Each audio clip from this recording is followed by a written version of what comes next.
মাঝি তোর বৈঠানে রে,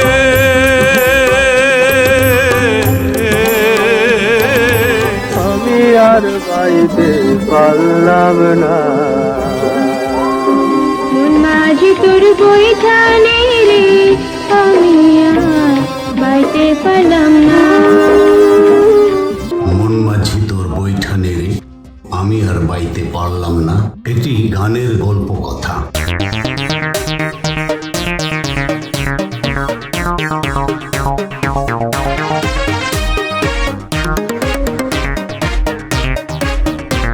মন মাঝি তোর বৈঠানে রে গানের মূল রচয়িতা এবং বিভিন্ন শিল্পীদের বিভিন্ন সুরে গাওয়ার গল্প।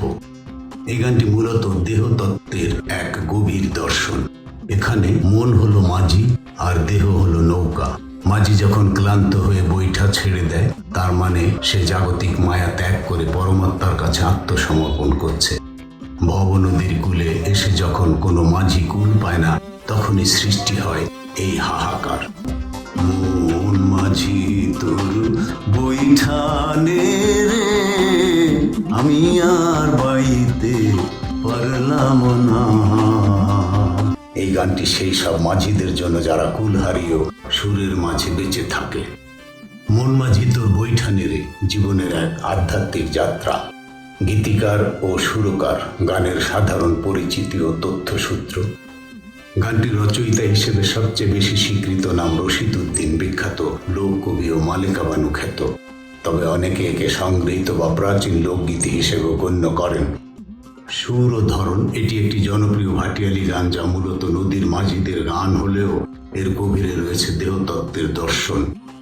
জনপ্রিয় শিল্পী এই গানটিকে কালোজয়ী করেছেন কিংবদন্তি শিল্পী হেমন্ত মুখোপাধ্যায়, মানবেন্দ্র মুখোপাধ্যায় এবং পরবর্তীতে রুমানা ইসলাম এবং আমার এলাকার ছোট ভাই আমাদেরই আদরের মাস্টার শাকিল খান আতাউর রহমানের একটি চলচ্চিত্রে গেয়েছিল। মন মাঝি তোর বৈঠানে রে, আমি আর বাইতে পারলাম না। মন মাঝি তোর বৈঠানে রে,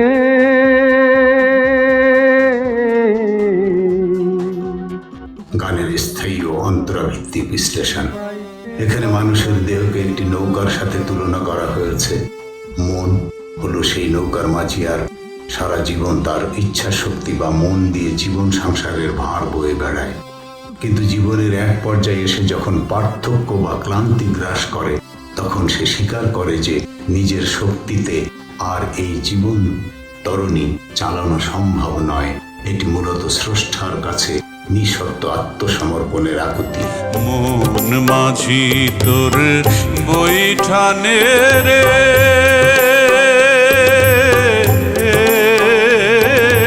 আমি আর বাইতে পারলাম না। মন মাঝি তোর বৈঠানে রে, আমি আর বাইতে পারলাম না। জনম ভর বাইলাম তরি রে, মন কুল কিনারা পাইলাম না। মানুষ সারা জীবন উন্নতির আশায় হন্যে হয়ে ঘোরে, কিন্তু জগতের মায়া এতই গভীর যে সে কখনোই পূর্ণ তৃপ্তি বা মোক্ষ কুল খুঁজে পায় না। সংসারের গোলক ধাঁধায় পড়ে সে দিশেহারা হয়ে পড়ে। ভাঙা তরি দিছে পারি, মায়ার গাঙে পড়লাম না। মানুষের শরীর বা তরিটি নশ্বর, অর্থাৎ ভাঙা। এই নশ্বর দেহ নিয়ে সে যখন মোহের সাগরে মায়ার গাঙে পাড়ি দেয়, তখন তার ডুবে যাওয়ার ভয় থাকে। পার্থক্যে এসে মানুষ বুঝতে পারে জাগতিক সম্পদ বা মায়া তাকে পার করতে পারবে না। তাই সে মন মাঝিকে অনুরোধ করে যেন সে হাল ছেড়ে দিয়ে পরমেশ্বরের উপর ভরসা রাখে। বন্ধুরা, এই গানটির সাথে আরো অনেকগুলো গানেরই এরকম মিল আছে। অনেক সাধক, অনেক সুরকার, অনেক গীতিকার, অনেক বাউলরা লিখেছেন। যেমন বিজয় সরকার লিখেছিলেন, এই পৃথিবী যেমন আছে তেমনই ঠিক রবে, সুন্দরী পৃথিবী ছেড়ে একদিন চলেই যেতে হবে রে মন, চলেই যেতে হবে। এখানেও ওই একই ভাবধারা পরিলক্ষিত হয়। পদ্মা বা মেঘনা নদীর উপর দিয়ে সূর্যাস্তের সময় পাল তোলা নৌকার দৃশ্য দেখে মনে হয় এই আমার জীবন নদী, আর ওই নৌকা হলাম আমি, যে কোনো সময় ডুবে যেতে পারে। হ্যাঁ বন্ধুরা, আমি মুক্তিল হোসেন মুক্তি। আমি একজন কণ্ঠশিল্পী, সঙ্গীত শিক্ষক। আমার সব ভিডিওতে আমি বলে থাকি, আমার সে অভিজ্ঞতা থেকেই বলছি। মন মাঝি তোর বৈঠা নেড়ে গানটি আমি ছোটবেলা থেকে শুনেছি, গেয়েছি ভিন্ন সুরে। যে সুরে গেয়েছে আমারই অন্যতম এক বন্ধু, রেডিও বাংলাদেশের প্রযোজক ছিলেন আবু বকর সিদ্দিক। নৌকা ভাইটায় সয়ার পূজায় না নৌকা আমরা একসাথে জীবনে অনেক মঞ্চে, রেডিও, টিভির অনেক প্রোগ্রাম করেছি। আমার ঘনিষ্ঠ বন্ধু আবু বকর গেয়েছেন যে সুরে, ওই সুরে আমিও গাইতাম গানটি। সে ছিল এমন, যদিও আমি গাইতে পারবো না, তারপরও আমি একটু আপনাদের জন্য একটু গাইলাম। মন মাঝি তোর বৈঠানে রে, আমি আর বাইতে পারলাম না।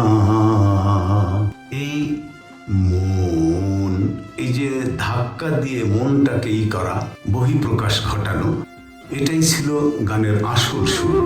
সারা জনম যেন বাইলাম, ঘাটের নাগাল বাইলাম না। কিন্তু গানটি খানাতর রহমান অন্য সুরে তার সিনেমার জন্য শাকিলকে দিয়ে গাইয়েছিলেন এবং রুমানা ইসলাম নামে আর একজন শিল্পী সম্প্রতি দেখলাম অনেকগুলো অনুষ্ঠানে, অনেকগুলো চ্যানেলে গেয়েছেন। সেটি হলো মেলোডিয়াক বা পরিমার্জিত সুর।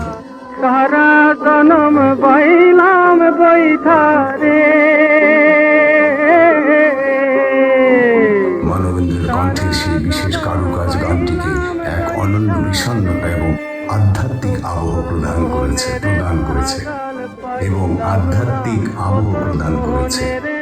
আধুনিক বাংলা গানের সোনালী যুগ গড়ার ক্ষেত্রে গৌরীপ্রসন্ন মজুমদার ছিলেন অগ্রপথিক।